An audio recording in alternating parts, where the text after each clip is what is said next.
예, 우리 한국인들이 어느 정도의 만족감을 갖고 사는 것 같습니까? 여러분들은 여러분 삶에 어느 정도 만족하고 계십니까? 제가 통계 하나를 보여드리겠습니다. 2023년 통계인데요. 한국인의 평균 삶의 만족도 10점 만점에 아쉽게도 6.4점밖에 안 됩니다. OECD 평균이 6.69인데요. OECD 38개국 중에 33등입니다. 좀 자존심 상하시지 않나요? 우리나라가 세계 경제 12대국이라고 그러는데 삶의 만족도는 38개 나라 중에 33입니다. 못해도 한 19등, 절반은 해야 될 텐데 참 33등입니다. 이 정도로 한국인들의 삶이 만족함이 없습니다. 한국이 지금 경제가 발전해갖고 아주 잘 살고 있는데요. 어느 때보다도 불평불만이 많은 시대가 아닌가 싶습니다. 사람들이 만족하지 않는데요. 불평불만이 많은 거죠. 자, 이 통계 앞에서 두 가지 질문을 던져봅니다. 첫째는 왜라는 질문입니다. 왜 우리는 이럴까? 그죠? 두 번째는 어떻게라는 질문입니다. 그럼 어떻게 해야 되느냐? 그죠? 우선 왜라는 질문부터 먼저 던져봅니다. 우리나라가 왜 이렇게 됐을까요? 제가 2000년대 들어서면서 생겨났던 신조어들을 한번 떠올려 보면서 정리를 해봤습니다. 2000년대, 그러니까 제가 30대, 40대를 살게 된 2000년대, 제 30, 40대에 우리 사회에 생겨난 신조어들, 그죠? 어떤 것들이 생겼느냐, 이런 게 생겨났습니다. 헬조선. 얼마나 이 사는 게 지옥 같았으면 헬조선이란 말이 생기게 됐겠습니까? 그죠? 이민열풍. 2000년대 초반에 이민열풍이 불었습니다. 이 나라 못 살겠다. 떠나가자. 살기 좋은 나라로 떠나가자. 이민열풍도 있었고. 그죠? N4 세대. 이제 젊은이들이 연애, 결혼, 육아, 취업 등등 3포 세대, 5포 세대, 7포 세대 하더니 이제 그냥 M포 세대라 그럽니다.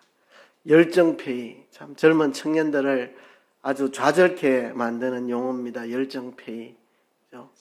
금수저, 흑수저, 수저 계급론, 금수저, 흑수저 이야기 한때 우리 사회를 많이 회자되게 했던 말이죠. 개돼지론. 이 정치하는 사람이나 고위층 사람들이 일반 서민들을 개돼지밖에 안 여긴다. 이런 좀 좌절스러운 이야기. 88만 원 세대, 노인 빈곤, 저출산, 오죽하면 출산율이 떨어지겠노, 살기가 얼마나 안 좋으면 이런 많은 이야기들 2000년대 들어서면서 생겨난 이야기들인데요. 참 이런 거 보면 우리 사회가 왜 만족이 떨어지는지 알 수가 있습니다. 자, 왜라는 질문을 이제 했다면 이제 어떻게라는 질문 어째야 되죠? 어떻게 되겠습니까? 살기 좋은 세상으로 다 떠나야 될까요? 살기 좋은 세상을 찾아 나서야 될까요? 세상 어디로 가면 살기 좋은 세상을 만날 수 있을까요? 그죠? 그 어디에도 살기 좋은 세상은 없습니다. 없어요. 제가 간혹 목사다 보니까 이 상담을 받는 경우가 있습니다. 목사님, 저는 교회를 떠나고 싶은데, 교회를 옮기고 싶은데, 교회 옮겨도 될까요? 우리 교인들이 그런 상담하는 분들은 없습니다. 근데 이제 다른 교회 다니는 분, 그러니까 제 평신도 친구나 지인들 이렇게 상담하는 경우가 있는데요. 제 대답은 항상 같습니다. 웬만하면 교회 옮기지 마세요. 그 교회에 있으세요. 교회 옮긴다고 특별히 달라지는 거 없습니다. 제가 처음에 26살에 전도사가 될 때는 제 모교회에서 전도사가 됐는데요. 그래서 6년 사역하고 이제 31살에 담임 목회를 떠나게 되었습니다. 담임 목회지로 떠난 다음에 모교회 집사님 부부가 찾아와서 그때는 제가 아직 전도사였고, 전도사님 이제 교회 떠나고 싶습니다. 옮기고 싶습니다. 우리 교회 너무 싫습니다. 전도사님 있을 땐 좀 재미있었는데 이제는 뭐 이 교회 떠나고 싶습니다. 막 이렇게 해서 제가 설득을 했습니다. 떠나지 마시라고. 지금 교회가 잠시 터널을 지나고 있는데 참으면 터널 끝이 온다. 터널을 지나고 있을 때 당신 같은 사람들이 교회를 지키고 교회를 살맛나는 교회로 만들어야 될 거 아니냐. 다 떠나면 누가 이 교회를 살맛나는 교회로 만들어 주겠느냐. 그래도 의식 있는 사람들이 힘써 살맛나는 교회로 만들어야 되지 떠나는 게 무슨 답이냐고 그랬는데 감사하게 그 부부가 안 떠났습니다. 그리고 얼마가 지났나요? 한 30년이 한 25년이 지났나요? 지금 그 교회 장로가 되어 있습니다. 장로가 그죠? 그 교회 장로가 됐습니다. 그분이 참 생각할 때마다 보람이 있어요. 그때 떠나세요 제가 이랬으면 그분도 불행했을 수도 있고 그 교회도 불행했을 수 있는데 잠시 어려운 시간을 교회를 지키며 결국 장로가 되고 그 교회도 든든하게 잘 서가고 있는 모습을 봅니다. 떠나는 게 무조건 답은 아닌 것 같아요. 떠난들 어디로 떠나겠습니까? 어디로 떠나겠어요? 그죠? 그렇습니다. 우리는 살맛나는 세상으로 떠나는 사람들이 아니고 우리가 사는 세상을 살맛나는 세상으로 변화시킬 사람들이 바로 우리들입니다. 여러분 이 그림을 꼭 여러분들 마음속에 그려주고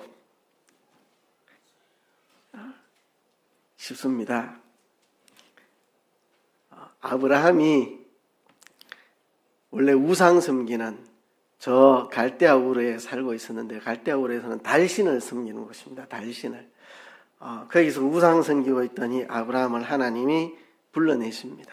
그리고 그에게 약속을 하십니다. 너를 축복하는 자에게 내가 복을 내리고 너를 저주하는 자에게 내가 저주하리니 땅의 모든 족속이 너로 말미암아 복을 얻을 것이라. 땅의 모든 족속이 너로 말미암아 복을 얻을 것이라. 하나님이 이 약속을 아브라함에게 하셨고 아브라함은 이 약속을 가슴에 품고 고향을 떠나 가나안 땅으로 오게 되었습니다. 하나님은 아브라함에게 내 자손을 하늘의 별과 같이 또 바다의 모래같이 많게 해주고 내 자손들을 통해서 세계 모든 민족이 다 복을 얻도록 내가 할 것이라고 약속하셨습니다. 하나님이 아브라함을 복의 근원으로 복의 통로로 세우셨습니다. 세계 모든 사람들이 아브라함의 자손을 통해서 복을 얻게 될 것이다. 이 하나님의 약속을 가슴에 품고 아브라함은 고향을 떠났습니다. 그래서 가나안 땅에 살게 되었습니다. 그 가나안 땅에 살면서 아브라함은 가는 곳마다 하나님 앞에 제단을 쌓고 하나님을 섬기고 예배하고 하나님이 아브라함과 함께 하셨습니다. 가는 곳마다 하나님이 아브라함에게 복을 주셨습니다. 그는 복의 근원이 되어서 복의 통로가 되어서 사는 사람이 되었습니다.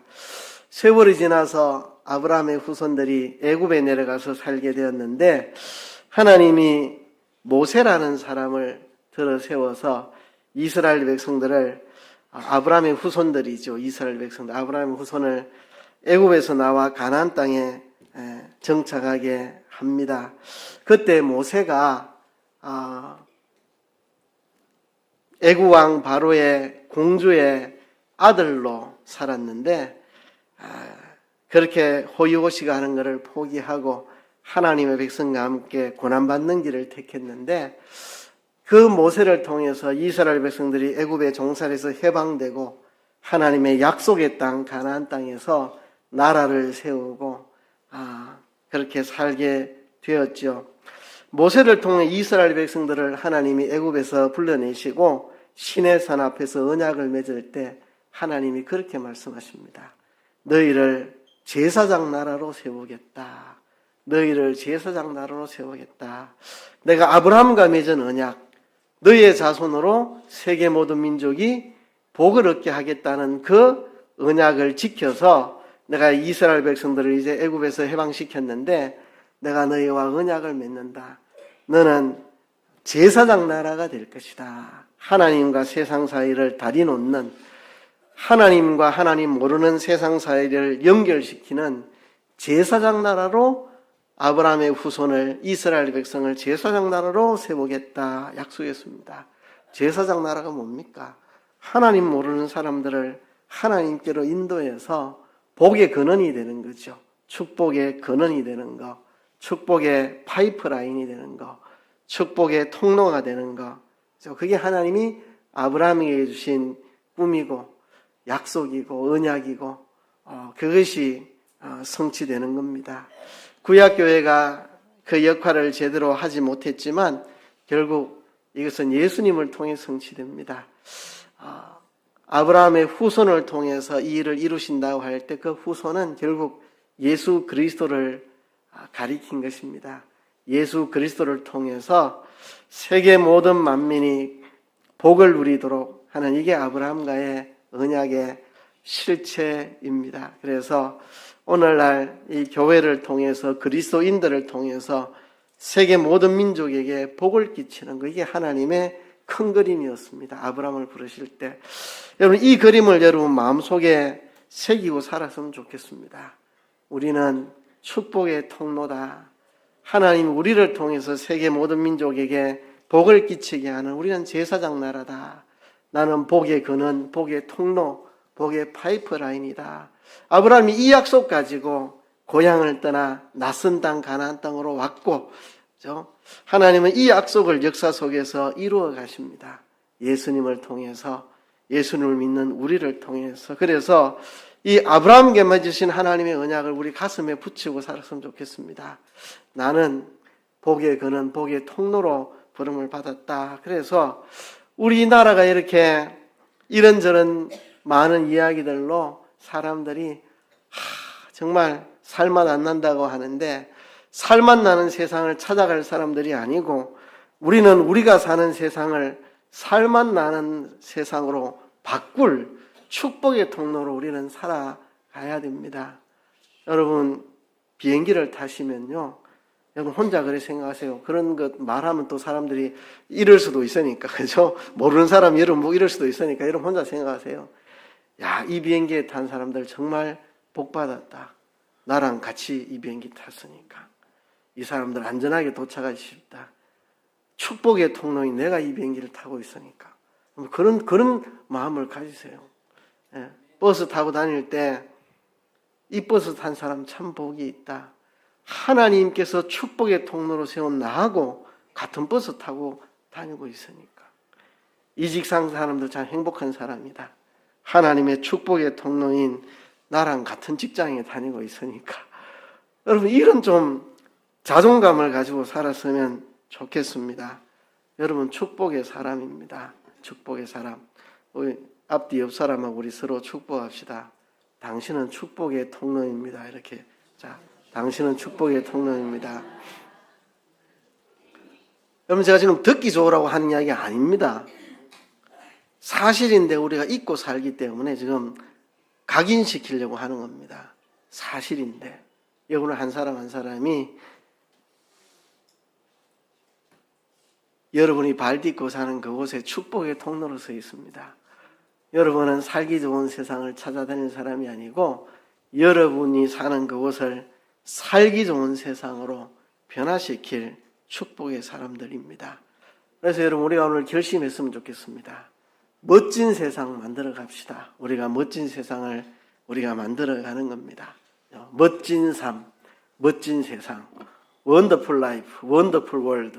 여러분들 때문에 세상이 원더풀해지도록 멋진 세상 만드는 여러분 되시기를 주의 이름으로 축복합니다. 오늘부터 4주 동안 이 주제로 말씀을 전할 텐데요. 오늘 첫 시간이기 때문에 오늘 이게 중요합니다. 여러분, 꿈을 가지세요. 꿈을. 젊은 분들은 우리 사회가 우리 아이들을 키우기에 적당하지 않은 사회인 것 같다. 정치판도 엉망이고 사회도 그렇고 이래 생각한다면 여러분이 바꾸셔야 됩니다. 여러분 자녀들을 키우기에 적당한 멋진 세상으로 여러분들이 바꾸어 가야 합니다. 여러분을 통해 세상이 아름답게 변화될 것을 저는 기대하면서 오늘 이 말씀을 전합니다. 우리 옆 사람 한 번 더 축복합시다. 당신을 통해 세상이 아름답게 변화될 것입니다. 좀 기나요? 당신을 통해 세상이 아름답게 변화될 것입니다. 한 번 더 합시다. 시작.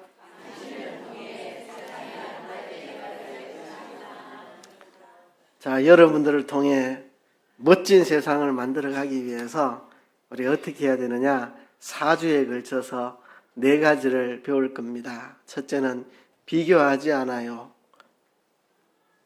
두 번째는 세워주어요. 세 번째는 되갚지 않아요.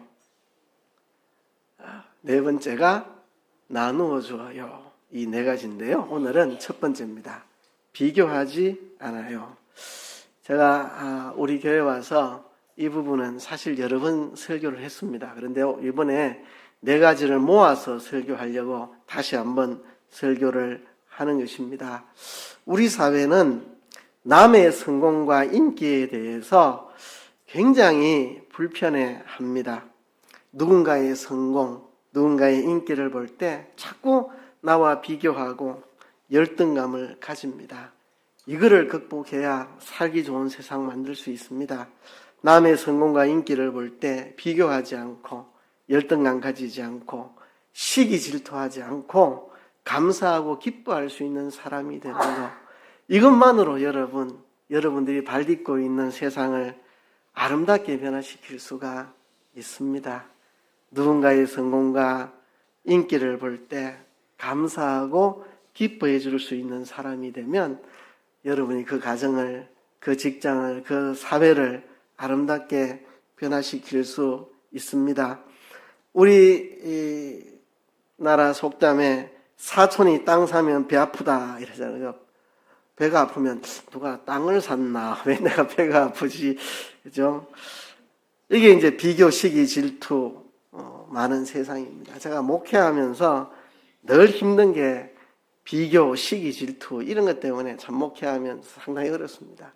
제가 평시던 때도 시기, 질투를 많이 받았습니다. 저는 불신 가정에서 뒤늦게 예수를 믿어서 이제 학생 때 교회에 처음 나오게 됐고, 뒤에 믿은 사람이 고등부 회장도 되고, 고등부 학생이 200명이 넘는 큰 고등부인데, 이제 예수 믿고 교회 나와가지고 인정받아서 고등부 회장이 되고 이러니까 시기 질투했던 사람들이 많았던 것 같아요. 제가 살면서 고백을 여러 번 받았습니다. 사실 너 시기했다, 너 질투했다, 너 미워했다, 이런, 너 욕하고 다녔다, 이런 이야기를 제가 많이 들었습니다.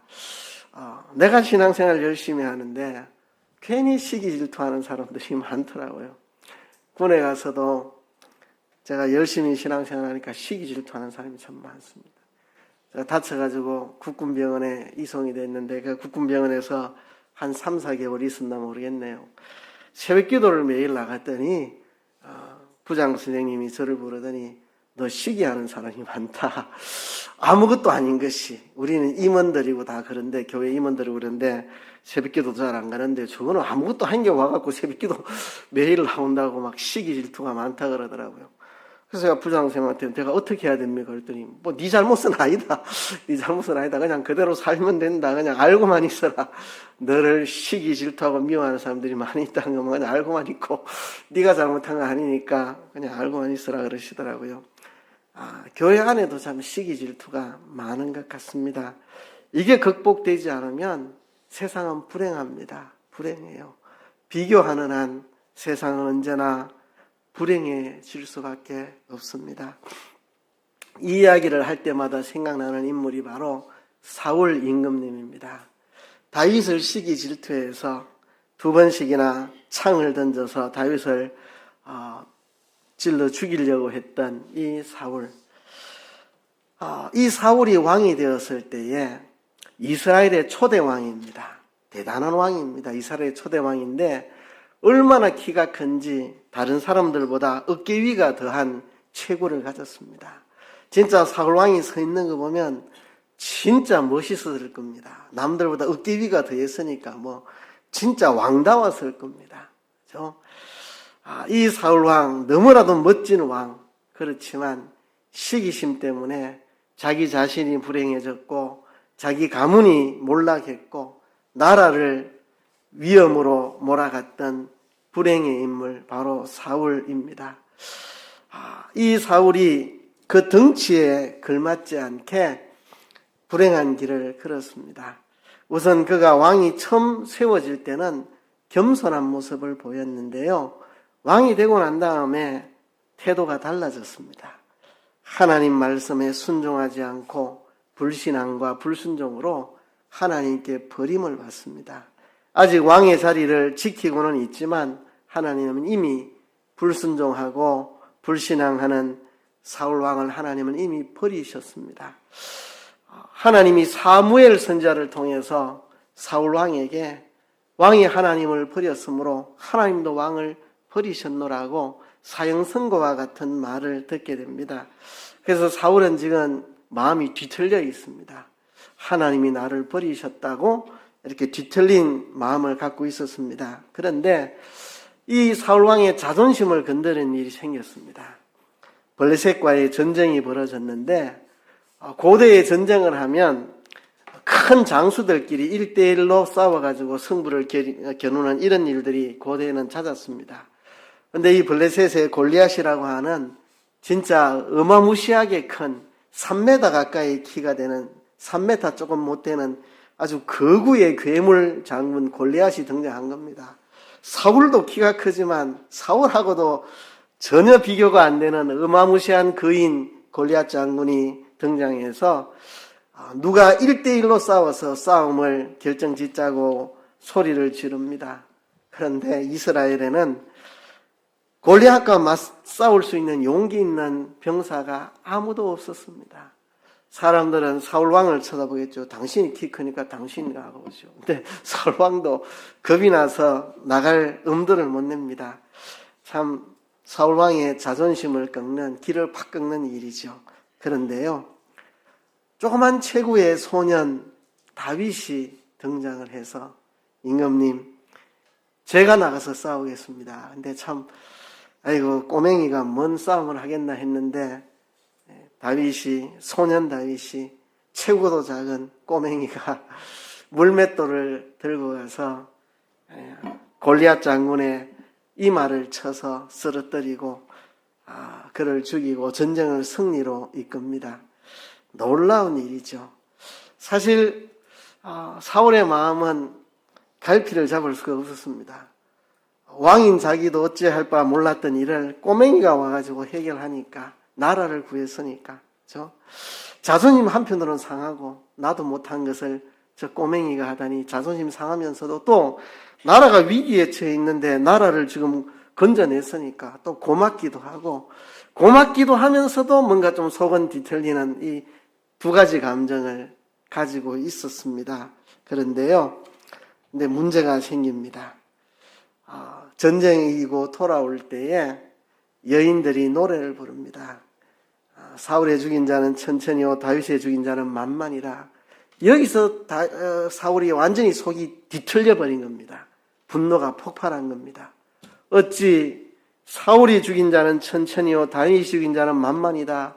나는 천천히고 왜 다윗은 만만이냐. 여기서 이 사울 속에 있는 시기심, 질투심, 열등감, 비교 의식 이런 게 막 터져 나오기 시작을 합니다.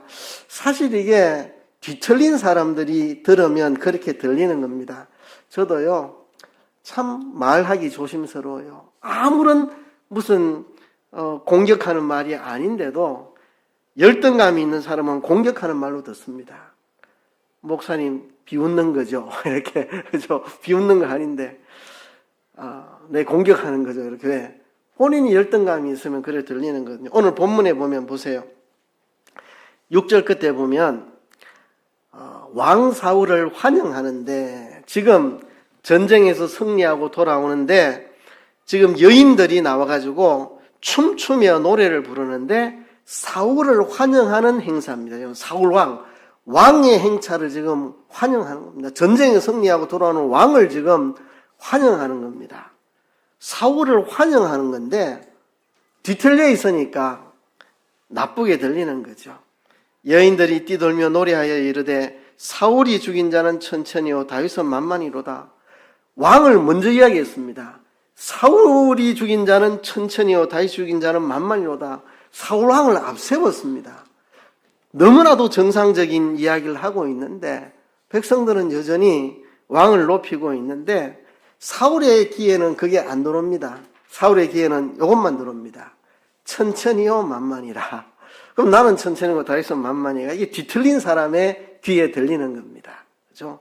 그러면 천천히요 만만이라 그러지 만만이요 천천히라 이런 말 합니까? 이거는 그냥 관용적인 그냥 표현이잖아요.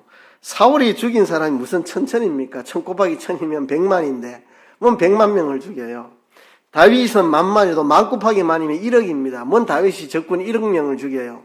그냥 이거는 하나의 관용적 표현으로 많이 죽였다 이 말은 그냥 천천히요 만만이야 그냥 하는 그냥 관용적인 표현일 뿐인데 이상하게 사울의 속이 뒤틀려 있으니까 이런 나는 천천히고 다윗은 만만이고 세상에 이럴 수가 있나. 얼마나 심보가 뒤틀려 있으면 이렇게 들리느냐는 거죠.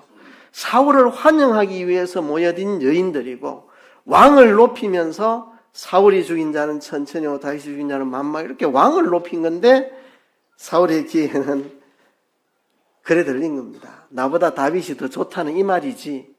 그렇지. 나보다 다윗이 더 마음에 든다 이 이야기 아니냐.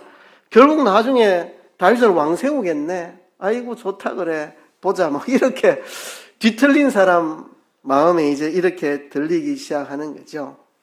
그래서 악신이 사울에게 임합니다. 악신이. 여러분 시기 질투 비교 이거는 사단이 심어준 마음입니다. 사단의 마음입니다. 그렇죠? 그래서 악신이 들려가지고 2번이나 창을 던져서 다윗을 벽에 박으려고 했는데 다윗은 그때마다 피하였습니다. 사울은 두려워합니다. 두려워해요. 하나님이 저 아이와 함께 계시는 것 같다. 내가 이렇게 갑자기 창을 던져 죽이려고 했는데 그걸 어떻게 피할 수가 있나. 하나님이 저와 함께 하신다. 2번이나 창을 던졌는데 다 피했다. 하나님이 저와 함께 계시는 게 분명하다. 그래서 사울에게는 두려움이 생깁니다. 그래서 사울을 천부장으로 강등시켜버립니다. 다윗을 천부장으로 강등시켜버립니다. 원래 다윗을 군대 장관으로 세웠는데 이제 천부장으로 강등을 시키는데요. 천부장으로 강등이 돼도 다윗은 가는 곳마다 모든 일을 지혜롭게 해가지고 하나님이 다윗과 함께 하시는 게 너무 표시가 납니다. 두려워하는 거죠. 두려움이 있습니다. 그래서 다윗을 어떻게 죽일까? 그러면 이렇게 죽이자. 내 딸 미갈이 딱 눈빛을 보니까 다윗을 좋아하는데 이렇게 해야 되겠다. 다윗에게 적국인 블레셋과 싸워서 적군 100명을 죽이면 내가 내 딸 미갈을 주겠다. 이렇게 해놓으면 적군의 손에 다윗이 죽겠다 이렇게 생각을 했는데 적군 200명을 사살하고 다윗이 돌아옵니다. 어떻게 죽일 방법이 없습니다. 그래서 이제부터 노골적으로 신하들과 아들 요나단에게 다윗을 죽이라고 명령하고 이제 그가 죽기까지 오랜 세월 동안 10수년 동안 온 나라의 국력을 동원해서 다윗을 죽이려고 쫓아다니는 그래서 한 나라의 왕이 자기가 시기 질투하는 한 사람을 죽이는데 총력을 다 기울이는 불행한 인생을 살았죠. 자기도 불행했고 자기 가문도 몰락했고 나라도 나락에 빠뜨리고 말았습니다. 이 사울의 삶을 통해서 우리는 이런 공식을 아이고 저게 깨져버렸네요. 깨져버렸는데 뭐 할 수 없습니다. 예. 비교하면 열등감이 생깁니다. 열등감이 생기면 불안해집니다. 그럼 미워하게 됩니다. 그럼 공격하게 되고요. 파멸에 이르게 됩니다. 이것이 비교의 공식입니다. 사울이 다윗과 자기를 비교하니까 열등감이 생깁니다. 열등감. 백성들이 다윗을 더 좋아한다. 나보다 더 실력이 있다. 열등감. 불안해지기 시작합니다. 왕위가 다윗에게 넘겨질 것 같은 불안한 마음. 그러니까 다윗이 밉죠. 저것 때문에 왕위가 넘어가겠다 밉죠. 공격합니다. 다윗을 죽이려고 합니다. 결국 자기 가문이 파멸에 이르게 됩니다. 시기와 질투를 통해서 얻을 수 있는 것은 아무것도 없습니다. 자기와 남을 파멸하는 것밖에 없습니다. 여러분, 시기 질투는 근원이 어디입니까? 마귀에게서 시작된 것입니다. 마귀가 어떤 존재입니까? 원래 하나님을 모시던 천사인데 하나님의 자리를 탐내고 하나님을 시기 질투하고 자기가 하나님 자리에 올라가려고 하다가 내가 쫓긴 천사, 그게 마귀죠. 마귀. 시기 질투는 마귀의 존재입니다. 마귀의 존재. 그래서 이 모든 시기 질투는 마귀가 심어주는 마음. 그래서 오늘도 본문에 보면 시기 질투가 발생하니까 악신이 들려갖고 시기 질투하여 다윗을 죽이려고 하는 모습을 본문에서 봅니다. 우리 야고보서 3장에 보면 그런 말씀이 기록되어 있습니다. 이 시기 질투하는 것은 다 마귀적이라고 그렇게 야고보서 3장에 기록을 하고 있습니다. 야고보서 3장 14절 15절에 보면 그러나 너희 마음속에 독한 시기와 다툼이 있으면 자랑하지 말라. 진리를 거스려 거짓말하지 말라. 이러한 지혜는 위로부터 내려온 것이 아니요 땅 위의 것이요 정욕의 것이요 귀신의 것이니 시기와 다툼이 있는 곳에는 혼란과 모든 악한 일이 있음이라. 야고보서 3장에 그래 말했습니다. 이런 시기 질투는 다 정욕적이고 마귀적인 것이다. 다 마귀가 주는 겁니다. 비교하고 열등감 가지고 시기 질투하고 미워하고 공격하고 결국 파멸에 이르는 이 불행, 이건 마귀가 심어준 마귀적인 행동입니다. 여기서 벗어나려면 어떻게 해야 되느냐, 여기까지 이야기하고 말씀을 맺겠습니다. 이 시기 질투 비교를 벗어나는 방법은 이거밖에 없습니다. 하나님이 나에게 주신 축복에 감사하고 하나님이 남에게 주신 축복에 기뻐하는 것입니다. 왜 사람들이 비교하고 시기 질투하느냐? 하나님이 나에게 주신 축복에 감사할 줄 모르니까, 만족할 줄 모르니까. 하나님 내게 얼마나 많은 복을 주셨는데, 그죠? 하나님이 나를 하나님 형상대로 창조하셨죠. 예수님 피로 나를 구원해 주셨죠. 이 세상 수많은 인구 중에 나를 독특하게 하나님이 지으셨죠. 하나님이 나를 이렇게 사랑하시는데 하나님이 나에게 주신 축복을 감사할 줄 모르면 여기서부터 이제 비교의식이 시작됩니다. 저는 누구랑 잘 비교하지 않습니다. 원래 그런 게 아니고요. 저는 한 30여 년 동안 이거 훈련을 했습니다. 하나님이 나에게 주신 축복에 감사하고 하나님이 남에게 주신 축복에 기뻐하는 훈련. 저는 참 이 훈련을 제 스스로 많이 했습니다. 하나님, 내게 주신 축복에 감사하는. 그래서 건강한 자존감이 있어야 됩니다. 하나님이 나를 얼마나 사랑하시는데 자꾸 누구랑 비교하지 마세요. 누구랑 비교해서 내가 저 집사님보다 교회에서 인정받는다. 내가 직장에서 저 사원보다 내가 더 잘 나간다. 이렇게 자꾸 누구랑 비교하지 마세요. 나는 하나님의 사랑의 대상자다. 영원전에 하나님 나를 택하셨다. 나는 예수님 피로 구속받은 자다. 나는 오늘 죽어도 천국 가는 자다. 하나님이 내게 주신 축복에 대해서 감사하는 것. 나는 불신 가정에서 예수 믿었지만 하나님께서 나를 사랑하셔서 여기에 이르게 하셨다. 정말 하나님 내게 주신 그 축복들에 대해서 감사하는 삶. 그리고 하나님이 남에게 주신 축복을 기뻐하는 것. 그렇죠? 다른 사람이 하나님께 받은 복에 대해서 기뻐해 줄 수 있는 것. 그렇죠? 로마서 12장에 보면 그렇게 말씀하고 있습니다. 즐거워하는 자들로 함께 즐거워하고 우는 자들과 함께 울라고 말씀합니다. 즐거워하는 자들과 함께 즐거워하고 우는 자들과 함께 울어라. 이게 로마서 12장에 나오는 말씀. 로마서 11장까지는 구원받는 것에 대해서, 12장부터는 구원받은 우리가 어떻게 살아야 되느냐. 즐거워하는 자들과 함께 즐거워하고 우는 자들과 함께 울어라. 그렇죠? 다른 사람의 행복에 대해서 같이 기뻐해주고, 그렇죠? 다른 사람의 불행에 대해서 같이 울어줄 수 있는 이런 마음이 우리 안에 있어야 됩니다. 하나님이 나에게 주신 축복에 감사하고 하나님이 남에게 주신 축복에 대해서 기뻐해 줄 수 있는 것, 다른 사람이 잘 됐을 때 박수 쳐줄 수 있고 하나님이 내게 주신 축복에 대해서 감사할 수 있는 마음이 있을 때 우리가 더 이상 비교, 시기, 질투, 열등감 이런 것을 가지지 않게 됩니다. 여러분, 우리 마음속에 언제나 황송함이 있어야 됩니다. 나 같은 것을 예수 믿게 해주셔서 감사합니다. 나 같은 것에 죄를 씻으셔서 의롭다 해주셔서 감사합니다.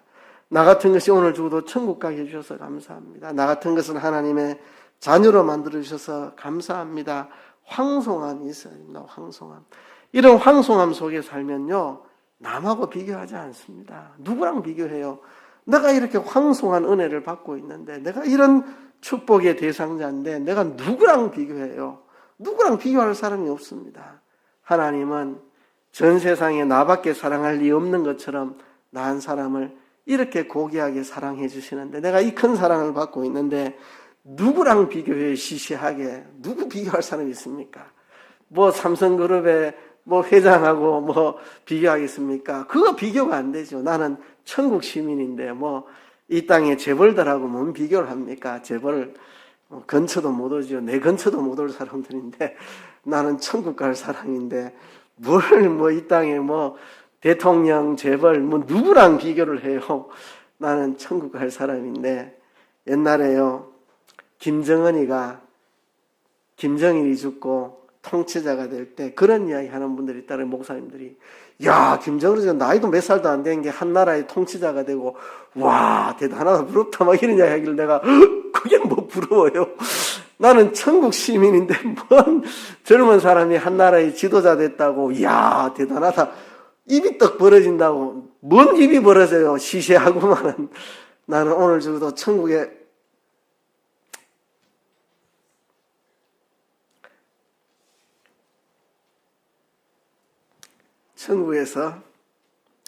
눈을 뜰 사람인데, 뭔 김정은이 젊은 나이에 한나라 지도됐다고 부럽다고 그런 소리를 내가 아주 우습게 생각했습니다. 우리는 누구랑 비교할 사람이 아닙니다. 하나님이 나에게 주신 축복에 감사해야 합니다. 그리고 그런 사람이 될 때 하나님이 남에게 주신 축복을 시기 질투하지 않고 기뻐해 줄 수 있습니다. 여러분, 진짜 남에게 주신 축복을 기뻐해 줄 수 있습니까? 남이 나보다 뭐 잘할 때 진짜 기뻐해 줄 수 있습니까? 여러분, 이 두 가지를 훈련하세요. 이 두 가지 훈련. 하나님이 나에게 주신 축복에 감사하고 하나님이 남에게 주신 축복에 기뻐해 주는 사람이 되면 이것으로 여러분 사는 세상을 멋진 세상으로 바꿀 수 있을 것입니다. 이 시간 하나님 앞에 한번 통성으로 기도합시다. 하나님, 우리가 사는 세상을 멋진 세상으로 변화시킬 우린 축복의 통로들입니다. 하나님이 내게 주신 축복에 감사하고 남에게 주신 축복에 기뻐함으로 우리가 사는 세상을 아름답게 변화시키는 우리들 되게 도와주옵소서. 다 같이 통성으로 기도하겠습니다.